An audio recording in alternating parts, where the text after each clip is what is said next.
Well, speaking of films, 2 weeks ago at the Hall of Christ, we showed a movie which was a movie of a speech given at Chautauqua Institution in August of 1936. And you were intimately involved in that whole process. First of all, tell me about your dad and his role in that whole episode where Franklin Roosevelt came here. Well, I think that I don't really know when the first time that Roosevelt came to Chautauqua. We know that that was back when he was Assistant Secretary, I believe it is, of the Navy. And I always heard about that after he became governor and then became that man in the White House. And and of course, we had always at Chautauqua, my father always had his eyes out for what was going to be the most prevailing interest of that time. We had a wonderful period, you know, of exploration. And when Lindbergh flew over the grounds and dropped a note, and Amelia Earhart landed her own plane, and Commander Byrd came, and so on. So it got to be then this particular thing was the political, and my father at some point, which I don't know, extracted a promise from Roosevelt that he would come. And I well remember when Mrs. Roosevelt made several visits to Chautauqua, and I don't remember when he came as a Assistant Secretary of the Navy, but I do remember when he came as governor, and we'd had governors before, and it was always very important to Chautauqua, because I think of those original days when Theodore Roosevelt came in 1905, and so my father had a concept of the people, I think, that were making history, and hoped very much whenever he could to get them to Chautauqua. By the way, the room we are speaking in is the Ulysses S. Grant room, and in 1875, Ulysses Grant found his way to Chautauqua, and he stopped here before he went to Chautauqua. A little bit of history here. Yes, it is, and of course that was quite exciting, because that was the most people that had ever come anywhere near a 2-week camp meeting. They came in boats and carriages and everything, apparently, to see General Grant. So the day arrives. Tell me about what's going on in your household. Your father's the president of Chautauqua Institution. You're a 26-year-old home for this exciting. Tell me a little bit about what's going on in the household. Well, it was pretty exciting, because we heard nothing like, I guess, the way they have the protection nowadays. We thought it was pretty extensive, because I remember hearing the rumor that there was somebody posted under every culvert between Mayville, where his train was to come, and where he would arrive at Chautauqua. And that seemed pretty extravagant. And we had about, I don't know, a couple of days ahead of time, someone came and inspected the house, went all over. And it's just a cottage. It's not a beautiful house like this one. And so it didn't take them long to go through it. Then we got a list of the people that were coming, and the approved list of people who would come down after the amphitheater speech. But then food was prepared for a little reception afterwards. And my parents were always very thoughtful of what was meaningful to other people, I think. And my mother said, we're not going to have the women who are working in the kitchen miss hearing and seeing their president, so we're just going to lock the house and go up to the amphitheater, and they're to go with us. And so they asked me to sit very near the back of the amphitheater so that I could get out very quickly and run home and open the house and unlock the doors and get ready for what was going to happen, so that everybody was out of the house. Well, of course, everybody was out of the house, but there were state troopers at every single window. And it being a hot night, I opened all the windows, and each time I'd open a window, there would be a state trooper. They weren't exactly scared of me, but I was scared enough of them, and felt very safe. And so that was the way preparations were made. Actually, and this seems very funny now, a very rickety balustrade was put in onto the stairway. We knew that he needed help, but my goodness, in a little summer cottage, the stairs were very narrow, and he could never have gone upstairs in our house at all. But we always used to call that the Roosevelt banister because it was put in for that purpose. We had never needed it before. So the house was gotten ready, and all the guests, there was a very big official list of guests that were going to be there, and of course including Bob Jackson, including the governor, and several other people, and then a few Chautauquans of rather official rank were to be there, and everybody was to be there before he arrived. No one would be allowed to just loiter into a social event. So that was the setting. You asked me about how we got ready for them. That was it. So then you're told to sit in the back of the amphitheater. Tell me about what was going on in the amphitheater before President Roosevelt came onto the stage. Well, it was packed. And in those days, it was the custom to invite a lot of important, whoever they considered to be important on the grounds at the time, the heads of the various departments and so on, to sit on the platform. So that when you see the pictures of Roosevelt there, it looks very densely packed all the way back towards the choir loft. And that was what was considered quite an honor. And you could, they don't do that now, and since then, the various things have changed about it. But the people would be asked to get there and get seated. However, there was two seats vacant, one for Roosevelt and one for the governor, who was delayed. I don't remember the reason why he was delayed in getting there. But anyway, the amphitheater was packed. And of course, standing behind, all around. Now, we've had that happen on many occasions that I can remember, when Commander Byrd was there, and I think almost any of the political figures, Al Smith was there, and so on. But this was more pulsating, it seemed. People really were excited. And not everybody at Chautauqua liked Roosevelt, so there was always wondering if there was, I don't think anybody ever worried about protection, but they worried about rudeness, and of course there wasn't any such thing because he was the President of the United States. My father talked about the fact that this was one time when he didn't have to think about an introduction, because the only introduction was the President of the United States. Was there any music, anything that you recall going on to kind of keep crowd control? Isn't that funny? But I don't remember. But I would not be at all surprised that there was some singing, maybe. But I just don't remember it at all. And I think I just had it on my mind that I had a purpose, that I had to do something proper so my mother didn't have to be harried in getting down there. So then the time arrives, and does your father get up? Does he then sort of draw the crowd together, and does he do that introduction?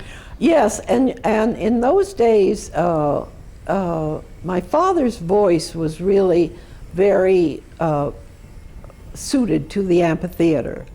And I don't remember what kind of amplification there would have been in 1936. Nothing like what we have today. But obviously there were a lot of microphones of one kind or another in front, but I have a feeling that they were all for reporters rather than an amplification throughout. But the amphitheater does have excellent acoustics if a person knows how to use their voice. Okay. And I think that not only Franklin Roosevelt, but my father, they both knew how to use their voices there. And so I think he would simply have gotten up and said something like, "Good evening," and not expecting a response, and then introduced him. That's why we were all there, and no sense in wasting time. But the Daily may tell you that. I can't remember. Then you see in the film him sort of walking out, which a very short piece, but it's a very rare piece of footage. That's right. Was that his son Elliot on one side of him? I know his son Elliot came and helped him at the time he was here as governor. And I know that James had been to Chautauqua several other times, and after his father died, had spoken here. And I remember seeing him one or two times, and his remembering it. But who it was that brought him, there are steps. I'm sure there are steps from the back of the amphitheater to get onto the platform.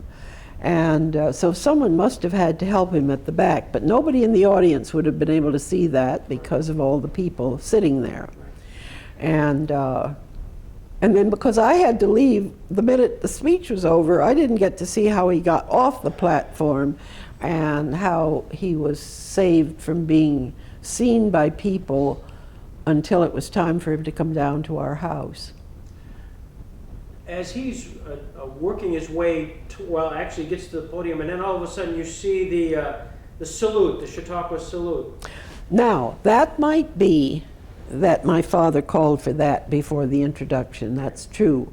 It was the custom that the Chautauqua salute was only given if the president called for it, and he would always explain to people ahead of time.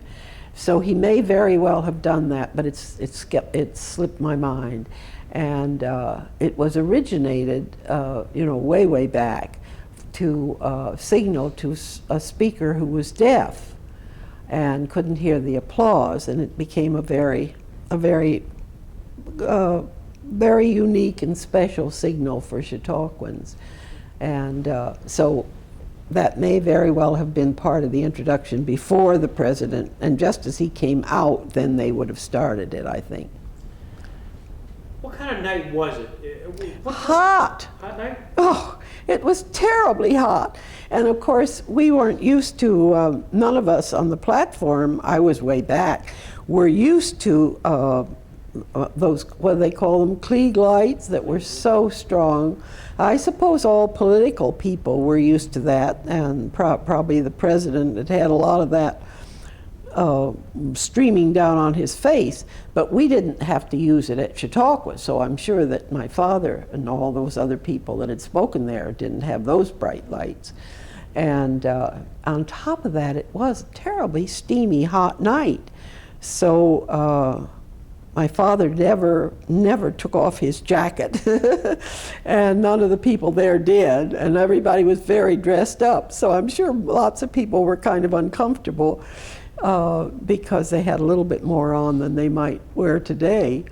But it didn't rain or anything like that, so it was a clear night. And I don't want to get too far ahead of the story, but he was brought down to the house in an open car.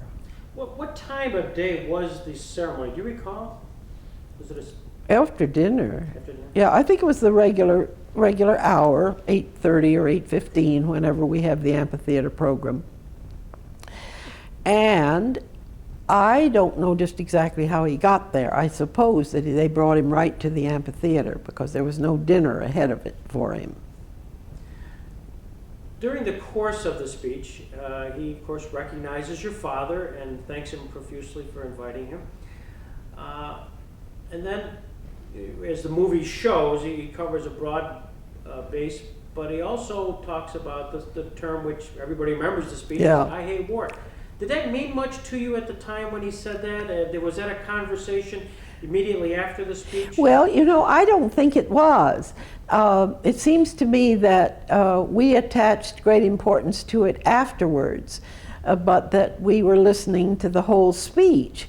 And we were used to him talking about our need to understand what was going on in Europe and all these things about Lend-Lease and all that kind of thing.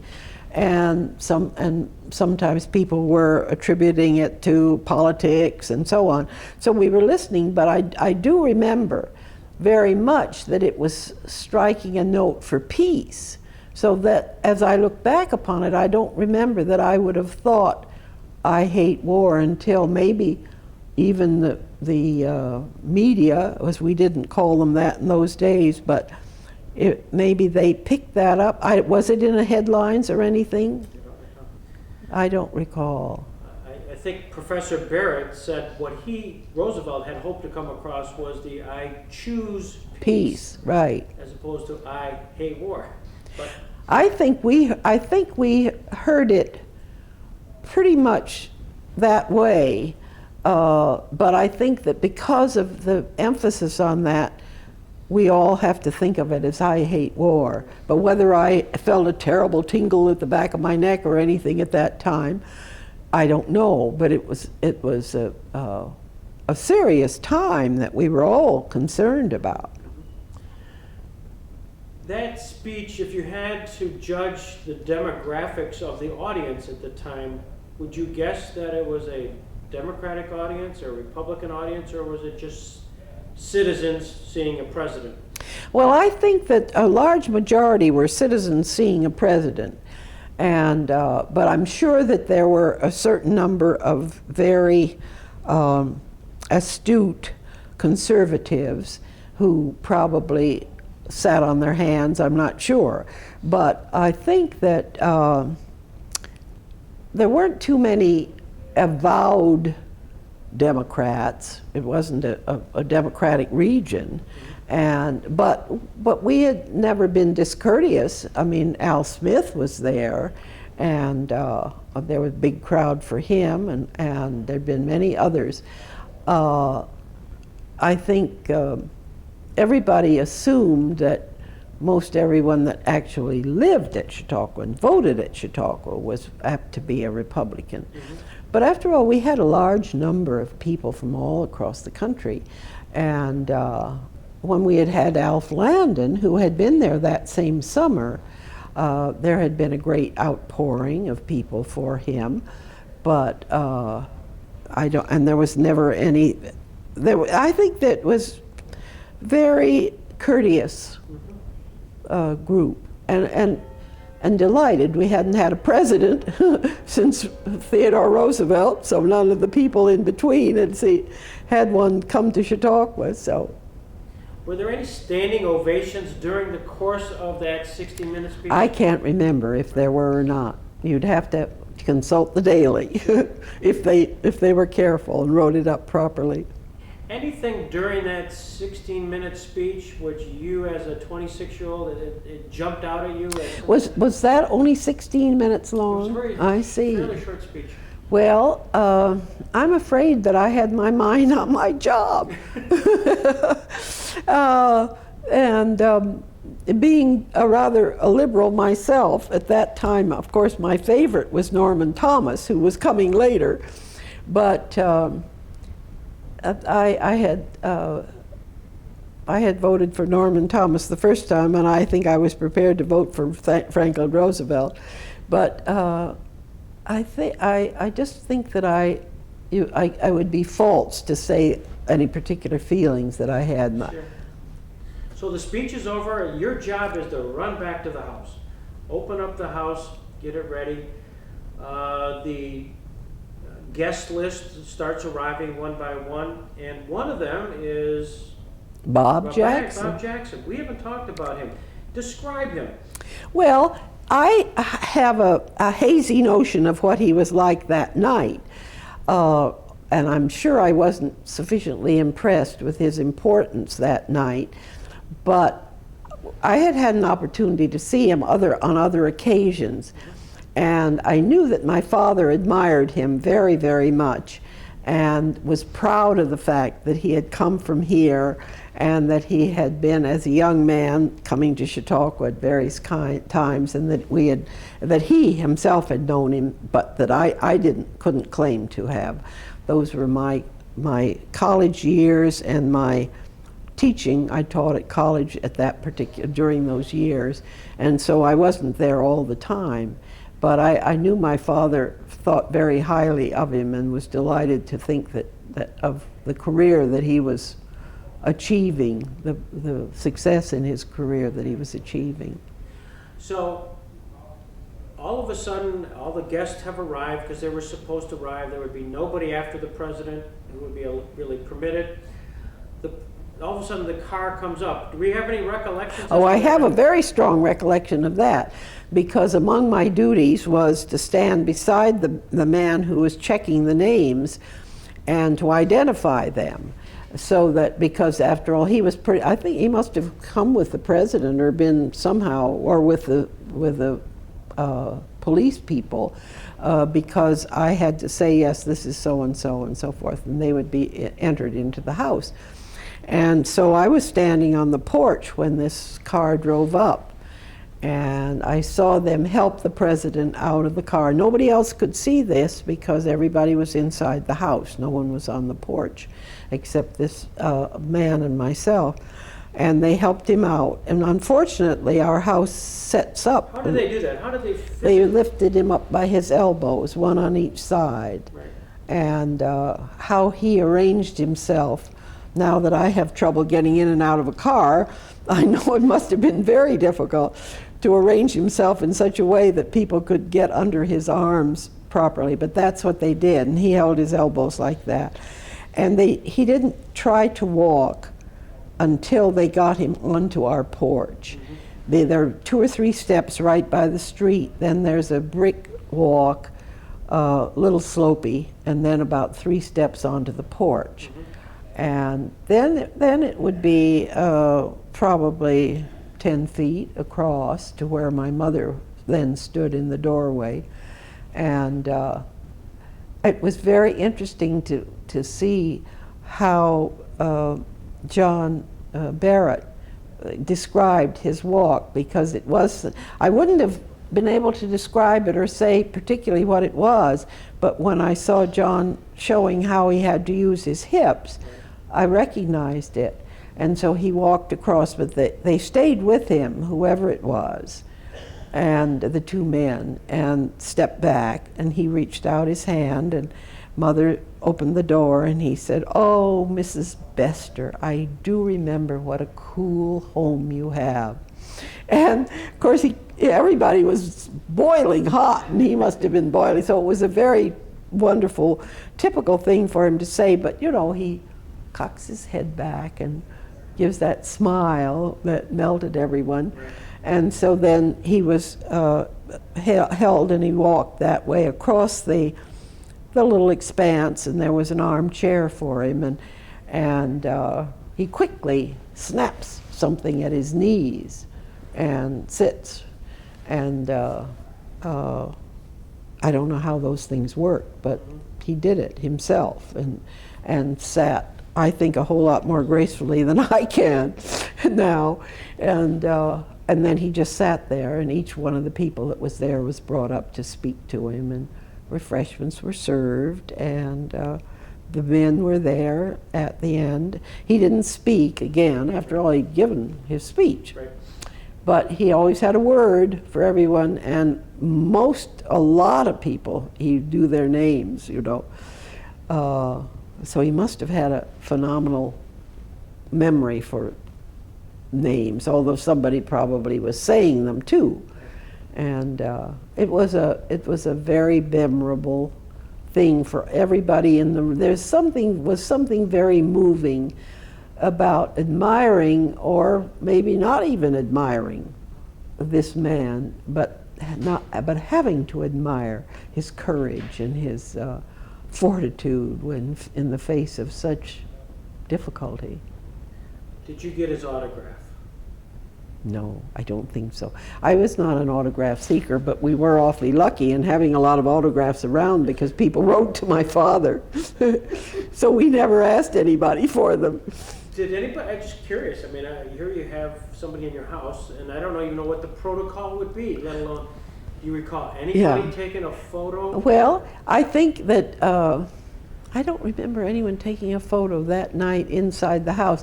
I shouldn't say that we didn't have autographs. Mother had a guest book, and I've got Eleanor Roosevelt's name in that several times, but I don't think, not the one that I have doesn't show Roosevelt's name. And some other very interesting people are in some of these books. They're in the archives now anyway. But we used to have a photographer who was ever present, and but he liked to pose people, and you had to wait a certain length of time until he was ready to take the picture. And I'm sure he wouldn't have gotten away with that night at our place. And people didn't have instant cameras in those days. Was there was it a long reception? No. No.